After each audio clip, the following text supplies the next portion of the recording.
L'arc de l'examen Chunin nous a introduit un très grand nombre de nouveaux personnages et on a vite compris que le manga n'allait pas seulement parler de l'équipe 7. On se rappelle tous du combat légendaire de Gaara contre Rock Lee, on pouvait déjà imaginer Gros Sourcil évoluer et avoir des power-up aux côtés de Naruto et Sasuke. Mais dans Shippuden il disparaît et est encore moins utile que Shoji. Et malheureusement c'est le cas d'un trop grand nombre de personnages qui avaient un énorme potentiel mais qui ont été gâchés, en commençant par Sakura Haruno. L'un des plus gros défauts du manga est sans aucun doute le développement de ses personnages féminins, ou plutôt l'absence de développement. Et Sakura en est la preuve parfaite, elle est le personnage féminin principal de l'œuvre et méritait donc d'avoir un développement aussi important que Naruto ou Sasuke. Cependant, elle passe l'entièreté du manga à penser à Sasuke, elle mange Sasuke et elle dort Sasuke, et quand elle veut s'améliorer, c'est pour Sasuke. Alors oui, en tant que ninja médecin, elle assure et montre vraiment ses capacités, mais en tant que combattante, son seul vrai combat était celui contre Sasori. Et en vrai, elle s'est bien débrouillée, même si personnellement ça a toujours été le combat qui m'a le plus ennuyé. Mais à part ça, c'est le néant et elle ne sert vraiment à rien. Elle a toujours été désignée comme celle maîtrisant le mieux son chakra parmi l'équipe 7, donc imaginez si elle avait utilisé son talent pour développer ses propres techniques, comme des clones se régénérant tout seul ou pour devenir une experte en genjutsu. Elle aurait pu utiliser son intelligence pour apprendre et retenir une énorme quantité de techniques, comme Hiruzen Sarutobi. Et oui, le deuxième personnage n'est autre que le professeur, le dieu des shinobi, élève de Hashirama et Tobirama Senju, maître du trio légendaire et avant que Naruto le devienne, celui considéré comme le plus puissant Kage tout village confondu.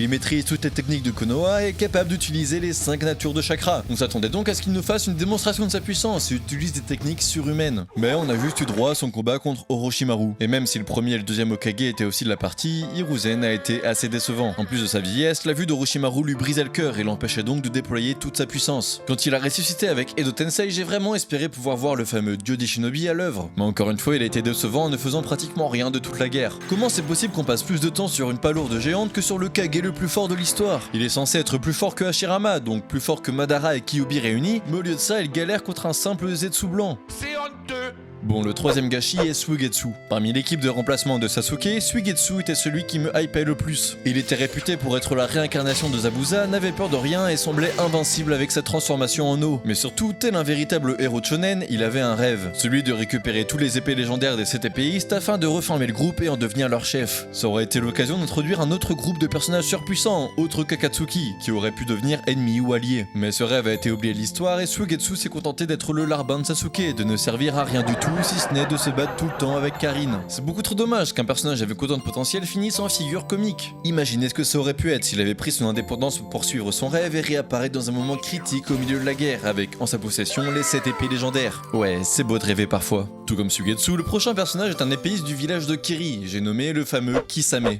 C'est un de mes personnages préférés de Naruto et c'est selon moi l'un des plus gros gâchis du manga. Il était surnommé le bijou sans queue dû à son énorme quantité de chakra, mais le problème de Kisame, c'est qu'il n'a jamais eu de combat sérieux où il a pu montrer toute sa puissance. La première fois à Konoha, le combat a été interrompu, tout comme la deuxième fois face à Jiraiya. Ensuite, contre Guy et son équipe, ce n'était qu'un clone à queue qui n'avait que 30% de la puissance de l'original. Et pourtant, Neji a dit qu'il n'avait jamais vu une aussi grosse quantité de chakra depuis Naruto, et Guy a dû utiliser le pan matinal pour le vaincre. Ouais, c'était un excellent avant-goût de sa puissance. Contre Bee, il n'était pas à fond car c'était une mise en scène pour pouvoir s'infiltrer sur la Tortue Île où se cachaient Naruto et Bee. Et enfin, quand il est démasqué et a enfin l'occasion de nous montrer tout ce qu'il peut faire, Sameada le trahit et il se retrouve face à Guy, Bee, Yamato et Naruto. Il a donc pas le choix que de fuir et se fait quasiment one-shot par un Guy ayant ouvert la 7ème porte. Il avait tellement de potentiel, c'était un des personnages les plus forts de l'œuvre qui devait avoir plein de techniques ou de transformations à nous montrer, mais il n'en a jamais eu l'occasion. Je suis dégoûté, mais si vous voulez me remonter le moral, vous pouvez vous abonner, c'est un petit mouvement pour vous, mais c'est un énorme soutien pour moi.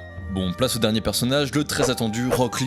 Quand on pense à un personnage gâché ou sous-exploité de Naruto, on pense forcément à Rock Lee. C'est pour moi le personnage avec la plus grande détermination de tout Naruto, qui était né sans le moindre talent mais qui n'a rien lâché jour après jour pour accomplir son rêve d'être un grand ninja. Dès son introduction, il bat Sasuke à plat de couture en n'utilisant que le taijutsu, puis son combat contre Gaara a donné lieu à des scènes légendaires, même Kakashi était choqué.